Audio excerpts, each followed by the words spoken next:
จังว่าเดี๋ยวนี้อาตมาเนี่ยหูบ่อยู่วัดอาตมานั่นผู้ดีๆเขาบเอาไปให้เด้บ่มีเด้ว่าหลวงพ่อเจ้าค่ะลูกดิฉันจบธรรมศาสตร์มาเรียนอันดับ1ในประเทศเลยเจ้าค่ะดิฉันไม่อยากให้ทำงานหรอกอยากให้บวชเป็นตัวแทนพระพุทธเจ้าสืบทอดพระศาสนาอยากให้บวชกับท่านบ่มีหลวงพ่อลูกขณะจบราชภัฏอยากให้มันบวชบ่มีนี่แต่ว่าอยากให้มันบวชจังหน่อยนะหลวงพ่อจังสิหามื้อมันบวชตายยังสิหามื้อย่างผ่านบัตรซื่อๆเสียผ้าเหลืองคือถือก็ไปกินเหล้าคือเก่าหลวงพ่อก็ทางสอนเราติสอนคือเก่าตัวเจ้ายังสอนบ่ได้นี่มาให้พระสอนได้เลยเอาไปเอามาหูบ่ล่ะมีแต่แนวสิไล่เอาไปให้หลวงพ่อดิต้นขนายในเด้อนี่ยังเราลูกขนายมันติดยาตะกี้ตะกอนก็เฮียนเก่งอยู่พอ45 ปีแล้วโอ้ยบ่คอยเลยไปอวงนามเท่าไรเพื่อแล้วอย่าเพิ่งบารมีหลวงพ่อแน่จะเฮ็ดจังไดจะให้เอามาให้หลวงพ่อช้อนใช่แล้วลูกเจ้าอยู่ใส่หรอกพุ่นมันยืนอยู่พุ่นเอิ้นมันมาหามเอ้ยมานี่แน่ลูกเพิ่นก็เข้ามาก็ฟุดก็ปัดเข้ามาผมยาวๆพึกชึกกราบหลวงพ่อในลูกมันก็กราบบ่เป็นแล้วก็ถึกเอาแต่มือลงซื่อๆหัวมันก็บ่ลงอาตมาเลี้ยวเบิ่งโอ้ยเอาหลอดบ่น้อบัดนี้น้อง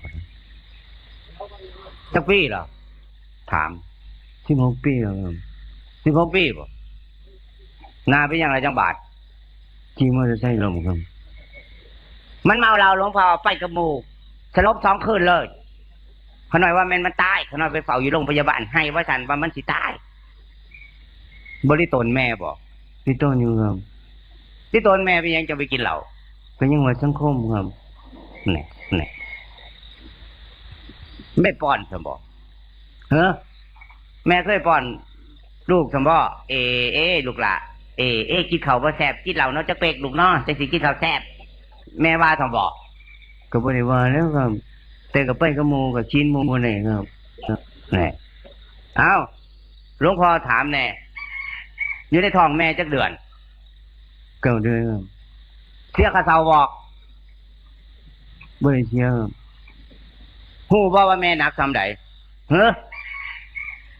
ฮู้บ่ว่าอยู่ในท้องแม่เนี่ยแม่หนักส่ำใดยันรู้ลูกยันแทงลูกโอ้แล้วครับผมบ่เคยเป็นแม่ห่วยบักอันนี้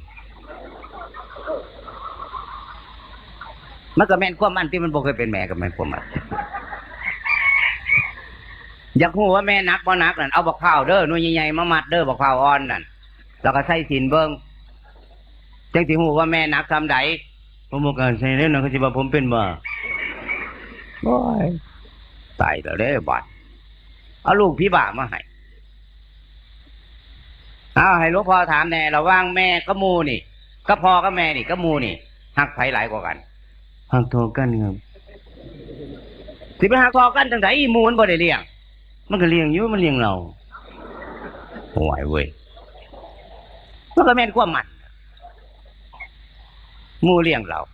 บัดเจ็บมานี่เจ็บย้อนไผล่ะก็ไปนำหมู่แล้วครับก็ไปนำหมู่แล้วป่วยอยู่จังซี่มานอนโรงพยาบาลนี่หมู่มายามบ่ล่ะมันมาคราวเดียวมันคือบอกว่าผมไปเที่ยวกันผมเฝ้าเด้อมันคือบอกว่ามันก็บอกว่าแล้วธรรมดาผู้บ่าวมันก็เฝ้าไปหาผู้สาวมันเพื่อนนั่นแล้วมันบ่หักเข้ามันก็หักอยู่ยี่สิว่าเขาบ่หักนี่เขาก็มาย่ามอยู่แน่มันเถียงข้างๆคู่ๆมันหลงหมู่น่ะนี่สังคมมันเป็นแนวนี้ อาตมาว่าเฮ็ดจังได๋เนาะจังสิรอเอาบักอันนี้บวชได้เนาะเกิดปีหยังแล้วปีจอครับเดือนหยังแล้วเดือน4วันหยังแล้ววันจันทร์มันเกิดจังโมงเท่าดิมันเกิดตอนงัวขอกโอ้ยหมาขี้ขันแม่นควมหลวงพ่อกินแล้วก็นอนตี 2หมาไปเยี่ยมห้อยก็บ่เข้าเฮิรนนั่นเบิ่งติลิโตนแม่บ่ล่ะลิโตนอยู่ลิโตนคือไปซั่นก็ยังว่าสังคมเบาน้ำพ่นติดยาในไงพี่จ้อวันจันทร์เดือน4โอ้ยเบิ่งไล่มือคือดำแท้บ่ได้ลองครับ หัวไล่มือนี่ตีตัวนี่ป้าตะโถมาไล่มือเศรษฐีตัวนี่แม่นมั้งแม่นลูกเจ้าอีหลีอยู่บ่ก็ลูกขน้อยแล้วพ่อกับแม่คือแหล่ลูกคือขาวก็จังว่าขน้อยมันเกิดมาบ่คือหมู่เลยฟันก็ขึ้นตอนบางทีทองมันก็ฟันว่าเขาเอาซอยเส้นบางใหญ่มาหายเลยเด้โอ้บอกอันนี้คนมีบุญตัวโอ้เฉพาะมันงามกูพ่อกูแม่เบิ้งยิ้มเบิ้งพุ่นแขวก็งามเสียไปใช้ละเหลี่ยมหนึ่งเอาเสาไฟฟ้าเป็นเบรกครับแขวเรื่องนี้หัวเสียแขวไปเหลี่ยมหนึ่งเสียได้เนาะคนมีบุญเด้นี่หมาอิ่มได้มันเกิดจากมือแรงนี่ห้วยเฮ็ดดีๆบอกอันนี้เป็นเศรษฐีเลยนี่แม่นบ่ครับแม่นนี่เบิ้งเส้นไล่มือนี่อาตมาก็ทำทาสีไปนี่เบิ้งไล่มือโตก็ไล่มือเฮาติดหรอมันคล้ายๆกันเด้นี่แม่นบ่ครับแม่นถ้าโตบัวนี่3 พรรษา4 พรรษาเขาดิโตถือออกไปโตรวยโลดเด้นี่ผู้สาวสิมามักโลดเด้นี่มันสิรอขึ้นแม่นบ่ครับแม่นนี่เบิ้งติน่ะไล่มือโอ้ยเฉพาะงามกูพ่อกูแม่ผู้สาวเจ้าคนละเดียวนี่เดี๋ยวนี้บ่มีครับตะกี้มีอยู่3-4 คนเดี๋ยวนี้หายหมดก็หายตัวคนเมาหยาเพิ่นสิมามัก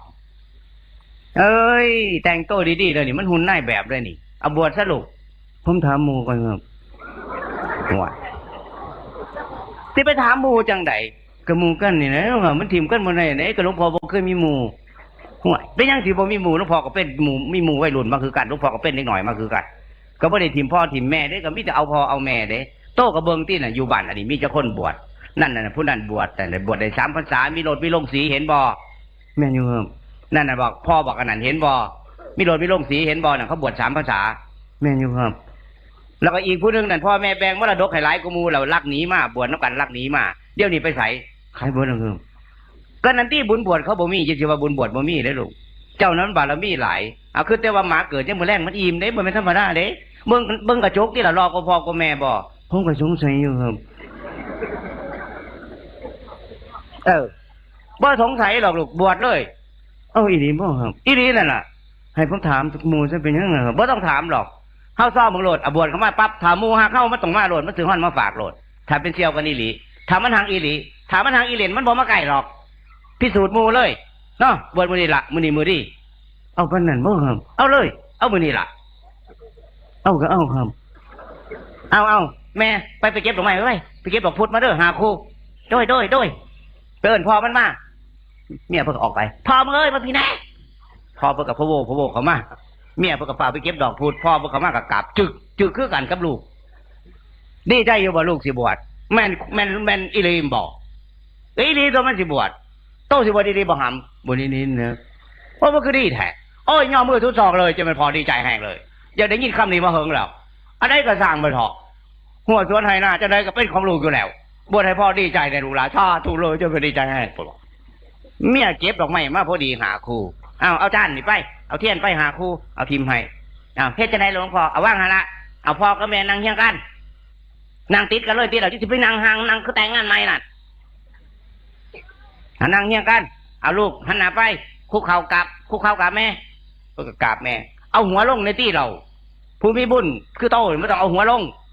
อย่าเอาแต่ดาขึ้นที่เราเอาหัวลงเอากราบมันก็เฮ็ดน้ำบาดเอายกขันขึ้นก้มหัวลงนะโมสามจบนะโมหัวตายแล้วเด้อบาดพรบ่ได้บวชบอกก็ขนาดบ่ได้บวชอีหลีหลวงพ่อยอมรับต้องพ่อลูกได้แต่นะโมเนาะว่านับหลวงพ่อนะโมตัสสะนะโมตัสสะพระคัมภีร์โตอะระหะโตถ้าว่าจะจบว่าต่ออีกบัดนี้พ่อกับแม่ผู้เป็นพ่อของลูกลูกสิออกบวชเพื่อตอบแทนพระคุณที่พ่อให้กำเนิดที่แม่ให้น้ำนมและข้าวป้อนกำบันไดเคยเถียงพ่อเคยเตะอุ้ยเองน้ำใส่พ่อเคยเถียงแม่เคยกัดหัวนมแม่เคยเห็นให้แม่เสียใจ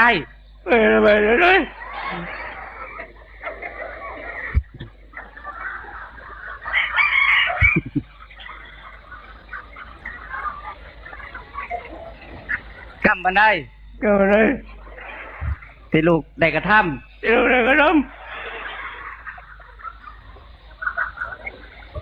เฮ็ดให้พ่อแม่เสียใจเฮ็ดให้พ่อแม่เสียใจให้พ่อกับแม่อโหสิกรรมให้พ่อแม่อโหสิกรรมให้บุญบารมีอันใดบุญบารมีอันใดที่พ่อแม่ได้สร้างมาลูกขอพ่อแน่เพื่อเป็นสิริมงคลในการบวชเท่านี้ตลอดกาลและนานเทินกับพ่อว่าเอาขันไปให้พ่อกับแม่พ่อกับแม่ก็แค่นอักแล้วลูกไส้เดียวหันเอาขันให้พ่อกับแม่ก้มหัวลงใส่ตักพ่อนั่นกับแม่นั่นเอาพวกเขาตู้เข้าไปพ่อกับแม่จับหัวมันพ่อเพิ่งก็จับหัวแม่เพิ่งก็จับหัวมือนึงก็จับขันน้ำกันว่าน้ำกำมาได้กำอะไรที่ลูกได้คิดที่แล้วที่ลูกได้คิดที่แล้วแม่คือบอกว่าเราว่าไม่ได้ก็ได้บอกว่าน้ำในที่เรากำมาได้ที่ลูกได้คิดที่แล้วที่ลูกได้คิดที่แล้วพ่อกับแม่ขออนุโมทนาพ่อแม่ขออนุโมทนาให้ลูกตั้งใจบวชให้ลูกตั้งใจบวชให้พ่อแม่ได้เพิ่งทั้งขวัญเหลืองให้พ่อและแม่ได้เพิ่งทั้งพ่อแม่ได้สั่งมาลูกขอพ่อนั่นพ่อขออุทิศให้ลูกตั้งใจบวชให้ลูกผู้ขาดได้ตัดสู้ตลอดกาลและนานเทินเอาเป้าหัวให้มันใส่น้ำลายพร้อมมันจังขังห่วยเอามาแล้วบวชได้ก็ละไม่ไงติดยาบ้าดื้อต่อดื้อเผาหันโรงเรียนเลยหมอนี่หมอหยาดผู้ใดพอบวชเขามาปั๊บอาตมาก็เลยเบาน้ำดีๆนะเป็นจังไหนล่ะลูกเป็นยังจังเผาโรงเรียนคู่ดาวให้นะดาวบดาวซื่อๆที่ประกอบใช่ผมนะผมยังไงก็เผาเลยเนี่ยผมบอกว่าเนี่ยผมวันนี้ผู้ใดเบาใหญ่เนี่ยผมยังใส่เลยมาสิบ่มายังใส่หลวงพ่อบอกมันยังแล้วครับผมยังมาหลวงพ่อบอกน้ำดีกับมันยังใส่แล้วอยู่ไปอยู่มาพระผีบ่ามาอีก5 องค์ไม่ไง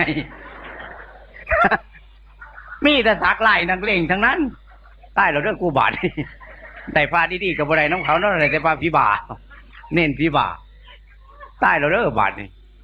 ก็เลยเฮ็ดจะได้หนอภาคไปพุกแน่น่ะไปพุกบิณฑบาตทำวัดน้องเขาแน่คุณลุงแน่ไปทำวัดน้ำมูอย่าพุกอะไรอยู่บ้านมีไฟกวนอะไรแต่อะไรหลวงพ่อบ่มาเด้อพี่สิเตะอาตมาเลยว่าปล่อยมันซ่อมเพิ่งไปซ่อมมากไปก็เลยเน้นหน่อยนี่มาลุงเน้นมันนี่นะลูกยังครับซอยหลวงพ่อแน่ได้บ่ซอยยังครับซอยสอนพานนั่น5 องค์นั่นเขามาใหม่พวกซุ่มเนี่ยซักไล่นั่นก็มีนั่นช่องนี้ครับซอยสอนซอยหลวงพ่อเนี่ยสอนเมื่อไหร่นี่ครับเขาเตะผมนี่ครับสอนประมาณให้ลูกไปสอนไปบอกเขาดอกลูกตี 3ให้ลูกตีละครั้งเด้อลูกเด้อแล้วก็มานั่งสมาธิอย่าปากบ่าย 3 โมงก็ให้ลุงเน่นมาตีละครั้งอย่าปาก6 โมงแรงลุงเน่นตีละครั้งแล้วปั๊บก็นั่งสมาธิก่อนหมู่อย่าปากให้ลูกซอยหลวงพ่อเนี่ยเฮ็ดไปเนี่ยจะ10 กว่าหมื่นเดี๋ยวหลวงพ่อจะหาผู้แทนผู้ใดอยู่ครับตีละครั้งตี 3มาปั๊บเน่นก็ตีบ่าย 3มาเน่นก็ตีเราบ่ปากเฮ็ดแต่เวียกถูก็ถูก่อนพาซุ่มที่บาทได้แต่ยืนเบิ่งนะบาทนี้นั่งสมาธิ6 โมงแรกนั่งสมาธิได้7 มื้ออาตมาได้โอกาสก็เลยเข้าไปนั่งเพิ่นก็เห็นอาตมาอยู่ดอกเพิ่นเพิ่นเรื่องคือพอนะมากก็มาห่มผ้าผูกคุณผู้เฒ่าคุณไปบิณฑบาตพ่อผู้เฒ่าบอกพ่อแล้วผู้เฒ่าเก่าผมกับพ่อยกเขาก็ใส่บาตรอาตมาก็เลยบอกเป็นหยังกันเขามาในศาลาหลวงพ่อก็นั่งอยู่นี่หมู่พระหมู่เน้นก็นั่งอยู่นี่มันคือเว้าเรื่องผู้สาวคือบ่ค้ำหัวเจ้าของว่าเจ้าของหัวโปกหรือบ่โปกคือบ่ฮู้จักเกรงใจที่ว่าเจ้าของเป็นนักเลงสมบอกถ้าเป็นนักเลงก็อย่าปากแข่งกันทีละเอาบ่ล่ะเอาบ่บวชแข่งกันทีละเอาบ่มิดอยู่บ้านเฮ็ดให้พ่อแม่ยากลำบากเป็นไผต่อสังคมแล้วเขามาวัดก็สิมาสั่งความลำบากเลยบ่ลูกผู้ชายบ่สิลูกผู้ชาย3 ศอกบ่กระจอกนาตัวเมียสิฮะบวชเขามายังมาสั่งความรำคาญให้พ่อแม่ครูบาอาจารย์อีกเฮ็ดบ่ได้ไปถึกเดี๋ยวนี้แล้วสินไปนุ่งกระเทยเฮ็ดชั่วอะไรเฮ็ดดีบ่ได้ปึกตายแท้บ่เห็นบ่เน้นไผตีละครั้งนี่ครับตี 3ไผตีนี่ครับบ่าย 3ไผตีนี่ครับ อีหยังก็มีแต่เน้นจักมือแล้วนี่เน้นตีจักมือเจ้มือแล้วอีหยังก็มีแต่เน้นตีแล้วเน้นก็บ่ปากผ้าถึงเป็นคนบ่หรือเป็นหยังเน้นกินเขาทั้งหยังเน้นกินเขาทั้งหูดังบอกผ้าก็กินคือกันตัวคือขี้ไรกูเน้นแท้เน้นก็ติดยาบ้ามาคือกันตัวเขาหันโรงเรียนมาคือกันตัวเน้นเขายังสงบได้ผ้าตายบ่ใหญ่ที่สุดเฮ็ดบ่ได้ทึกเดี๋ยวนี้ไปเดี๋ยวนี้บ่ไปนี่อยู่ไอ้ผู้เจ้า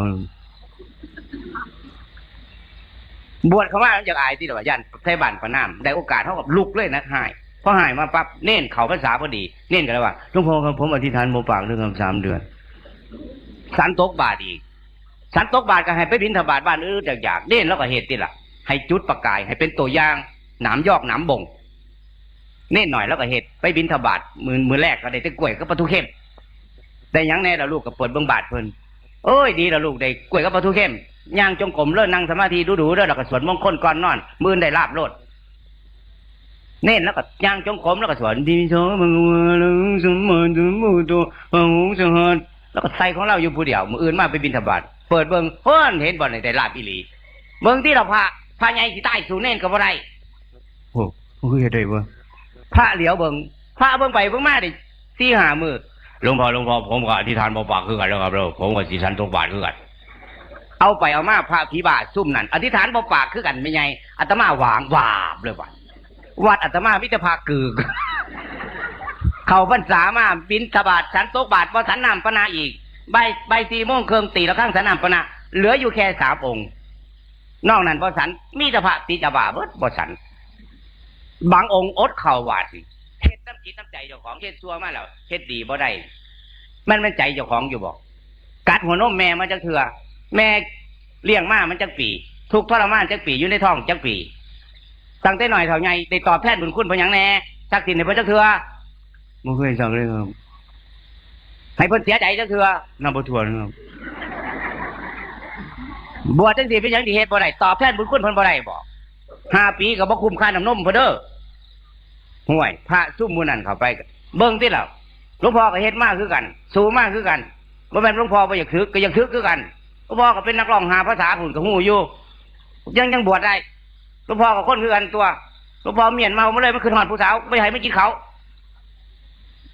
ย่านผีเขาพระท่าเมียนเมามาโลดย่างเขาหาทุกข์บ่ทันบ่พ้นทุกข์บ่ตัดทะลุจักเทื่อหรอกแม่นบ่ได้เพราะอรหันต์กระทางมันหันใส่หันขวากระทางมันบุกเข้าไปพระซุ่มนั้นเอาอดเขาองค์นั้นอดเขาเน้นก็อดเขาองค์นั้นก็อดเขาอด15 มื้อพุ่นไม่ใหญ่พออด15 มื้อปั๊บเขานั่งสมาธิบัดเขาสมาธิได้พอเขาสมาธิได้ปั๊บบ่ต้องไปบอกเขาเลยเรื่องอื่นบาดดิโอ้ยดีพะโลเรียบร้อยเองโดยอัตโนมัติเลยมันสำคัญว่าเขาสมาธิได้ที่นั่งอยู่นี่ได้จักไดจักคนบุเมื่อหอดบ้านพุทโธก็บ่พูดอิติปิโสก็บ่อิติปิโสมีแต่โชกันมื้ออื่นซื้อตัวใดให้เบอร์ออกมื้ออื่นเอาเช้าได้3 โมงล่ะเด้อสิไปตรวจหมออ้าวให้ทุกผู้ทุกคนเด้อลูกเต้าเล่าหลานผู้ใดฟังอยู่เตรียมตัวเด้อลูกเด้ออย่าสิว่าเฮาบ่เฒ่าได้โอกาสได้ฟังมื้อนี้แล้วเฝ้าซักตวงเอาจังไดนั่นเบิ่งพ่อใหญ่เด้อต่อไปเฮาก็สิเป็นพ่อใหญ่มียิ่งก็เบิ่งหลังคอมแขวว่องๆก็สิเป็นคือกันนำเป็นตอนนั้นก็ยังไข่อยู่เด้ถ้าบุญหลายคือซุ่มแม่ใหญ่ซุ่มนี่แม่ใหญ่ซุ่มมื้อนี้มีลูกเต้าเล่าหลานเบิ่งพอมีบุญแต่ว่าเฒ่าบางเฒ่านี่ลูกหลานถิ่มเบิดนี่ตะลิโตนอยากฮู้ว่าบาปกรรมมีบ่มีเด้อลูกเด้ออันนี้เว้าให้ลูกฟังเด้อไปเบิ่งโรงพยาบาลเด้อลูกเด้อผู้ใดมีบุญนั่นผู้เฒ่านี่ลูกเต้าเล่าหลานสิไปเบิ่งป้อนข้าวให้พ่อผู้ใดบ่มีบุญเขาสิจับมัดใส่เตียงพยาบาลไว้มัดทั้งตีนมัดทั้งมืออ้อย